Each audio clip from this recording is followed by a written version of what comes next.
Today I'm going to teach you how to pick up stitches so that you can create this beautiful curved shape for this hood. I really like when they have more of a curved shape at the top of the crown. You can create the pointed shape by either seaming the back of the hood and it gives you a point here, or the top of the hood, but I really love this curved shape here, and that is created by knitting the hood in a couple of different pieces, but you're knitting it at the same time. So you're going to knit this center part, this middle part here, and then you're going to pick up stitches along the sides here. And I'm going to show you how to do that. I've got all of my tools that I need right here. I've just kind of created a little bit of a knitting here so I can show you. I am currently using circular needles. You can use straight needles up to this point. I really just love circular needles. And then you can use straight needles to pick up down the side. In fact, I'll grab one here in a second and I will show you how to do that. But once you get to a certain point, it's going to be almost impossible to continue with the straight needles, a straight needle, because you're going to be knitting in kind of like a U shape here, and you can't do that with a straight needle. So you're either going to switch to double pointed needles. You can have one here, and one here, or you can switch to a circular needle. I'm going to grab a double pointed needle real quick and show you how you can pick it up and use the double pointed needles. Okay, I have my double pointed needles. Another really good tool to have when you're picking up stitches is I have this, it's got a knitting needle on one side and a crochet hook on the other. You can just use a crochet hook, but I really like this one because it gives me multiple ways that I can use it, and I am all about using a tool as many ways as I can. So we're gonna start. I have knit the back row, or the wrong facing row. So I'm gonna knit across here.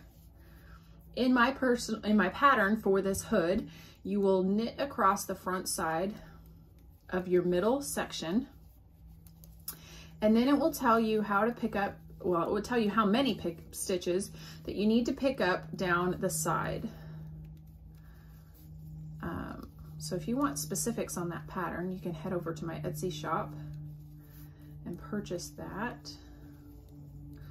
Okay, so now here we are, and we're going to pick up stitches down this ridge here, this side. Okay, so this is how I like to pick up stitches. I have a number of different tools here that you can use. You can use safety pins, you can use these little plastic safety pins, there's metal safety pins, there's these stitch markers that are open so you can slide it in. To be honest, I always have these everywhere, all over my house. So I just have been grabbing these bobby pins lately because they're, like I said, they're everywhere. I'm constantly leaving them. So now I just kind of keep them in my knitting bag and I have them all the time.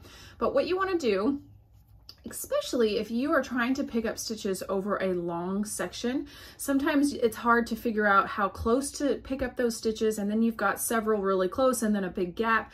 So to get this more even, I like to divide up my space. I like to start off and find about half, and you can see why I love these. They go in so easy and then they come out so easy.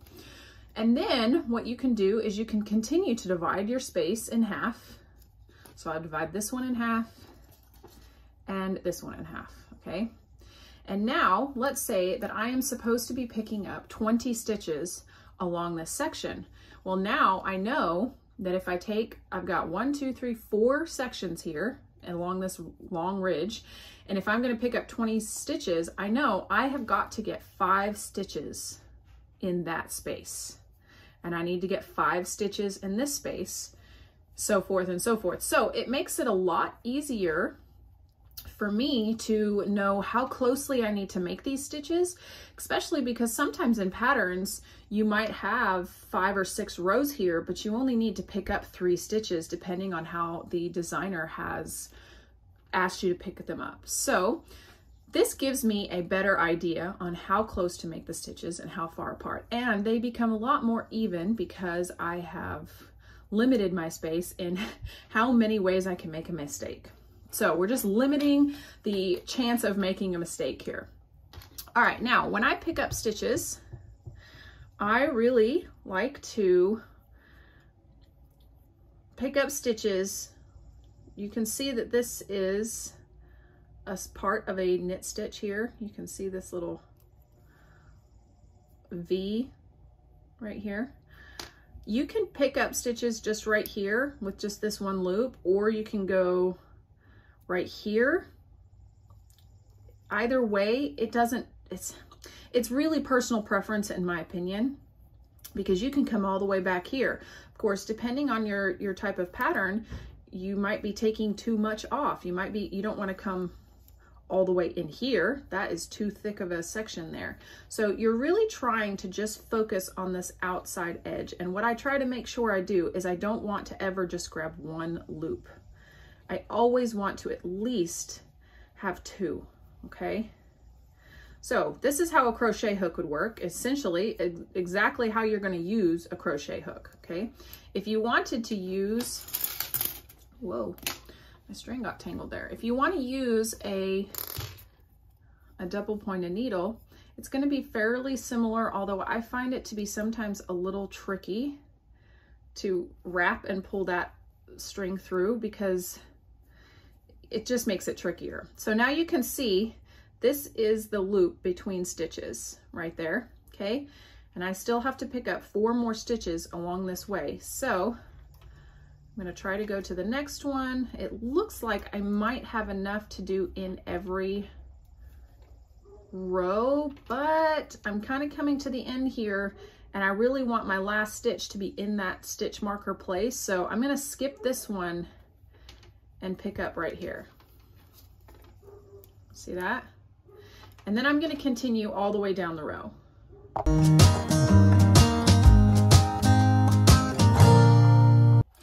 So a mistake that I just made, I didn't realize it until after I made it, was I took my stitch marker out before I had all the stitches in that section. Big mistake, because once I got to that last stitch, I started thinking, did I put 5 stitches in this place or did I only put 4? And now I had to like count. It's not a big deal if I'm picking up a small section like this, but if you're picking up a large section of stitches, leave your stitch markers in place so that you can make sure that you have got the accurate amount of stitches in each section. So I'm going to leave this stitch marker here and I'm going to fight the urge to pull it out. And then I'm going to pick up my last remaining 5 stitches, trying to make sure that I am getting them as even as possible. So I've got 1, 2, 3, 4, and I want to make sure that my last stitch is all the way as close to that cast on edge that I can possibly get. Okay, then I can recount my stitches, make sure that I have the correct number that I'm going to do, and then I can take off that little marker. So now you can see we have 2 sides of the top of this hood. Okay, so what I'm going to do is I'm going to purl back here, and then I'm going to keep going and purl here so that we can set up to continue to pick up stitches down here. Now I'm going to keep this in a way, I'm going to knit this on these double pointed needles, and then I'm going to show you what you would do if you're working on a circular needle.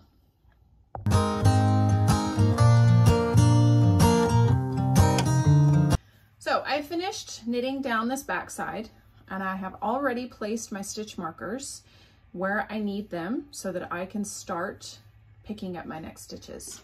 Now this side is going to be a little bit more tricky because the working yarn is on the left, right? And it's harder to pick it up and work this way when you've got the yarn, especially if you're right-handed. Now you might be able to look at this and say, oh, well, why don't I just repeat, turn it over, and so I can start picking up stitches just how I did before. Well, that's not going to work, because if you can see here, you picked up stitches from the right side. Well, on the wrong side, it creates this salvage edge here, almost like when you have 2 seams coming together and you're sewing 2 pieces together. This is on the inside, right? This is this inseam on the inside. And you can see in this hood, you've got one down both sides of this center section. See that? Down the center section. So Unfortunately, you can't just turn it around and start picking up on this side, because then what will happen is you will have that on the outside, or it will show up on the front side of your work. So you have to kind of work backwards here. And this is where I really love this crochet hook. This comes in a lot handier to me because it's a lot harder for me to pick up from this side and try to wrap my needle and pull it through. I love the crochet hook. So I'm going to start picking up some stitches, and then I'm going to place them on another needle. Once I've picked them up, I'm going to place them on the needle. And I'm going to make sure that I have the stitch orientated correctly when I place it on the needle. And I'm going to show you what that means. So you might think, oh, I'm going to pick that stitch up and then I'm going to pick it up like this. Well, you need to make sure this stitch, this loop right here, is coming from here. Okay, this one is coming from the working yarn. The one that's coming from the working yarn needs to be in the front of your loop. Okay, that's how it works when you knit from the other side. So you need that to come from the front. That way, when you come back and you're knitting, you're picking up the correct loop and your knitting is stretching properly and it's going well. Otherwise, if you pick the back loop up, it's going to be a lot more tricky. You're going to have twisted stitches and it's going to be a little more challenging. So here we go. I'm going to wrap around this crochet hook again. It's always tricky on this other side. I'm going to make sure that I have my working yarn coming through, and that's going to be the front loop.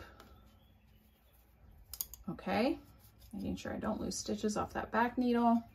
Continuing down, I'm going to pick up my stitch here and make sure that it is orientated correctly on that needle. Now I'm going to pick up the rest of my stitches.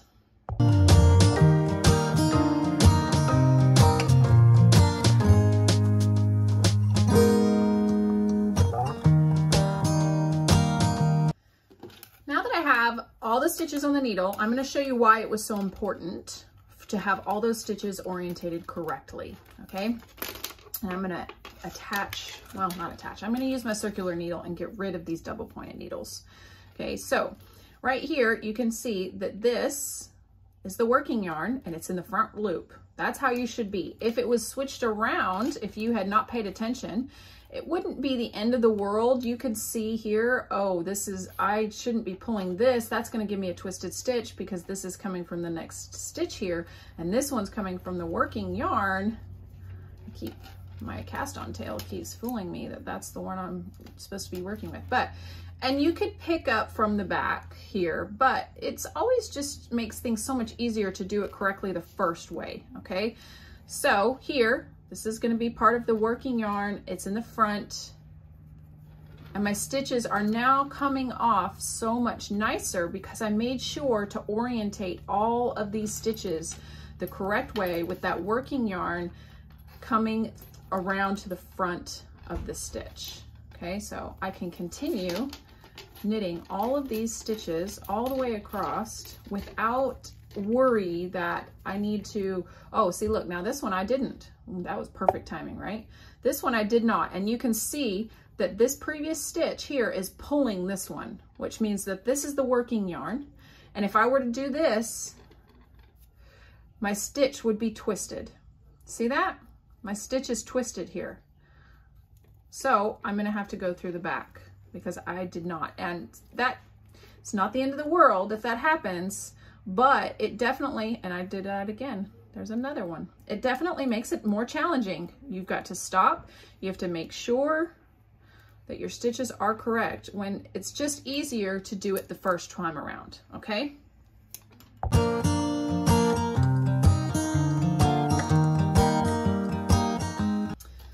Now that I have my circular needle on here, it's going to be so much easier for me to knit this back and forth.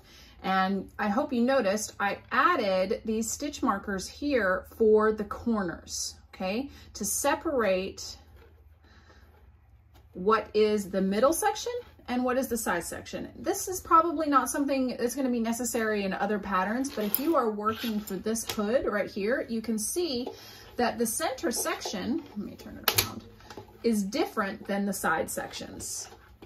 Okay, so I've got this pattern here and then this honeycomb pattern on the side, or these little wheats on the side. So the center section is worked differently. And to help me when I'm working the pattern, it's best for me to put these stitch markers here so that I can work the pattern for the center and then the pattern for the outside a lot easier without guessing where they each start.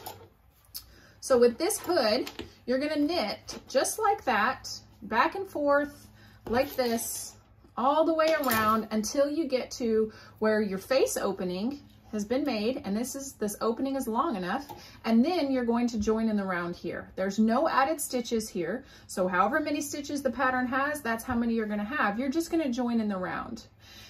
So basically, once you knit all of these back and forth, you will then join it in the round. So you'll come all the way around here, just like I have knitted, and then instead of turning it and working back, you're going to just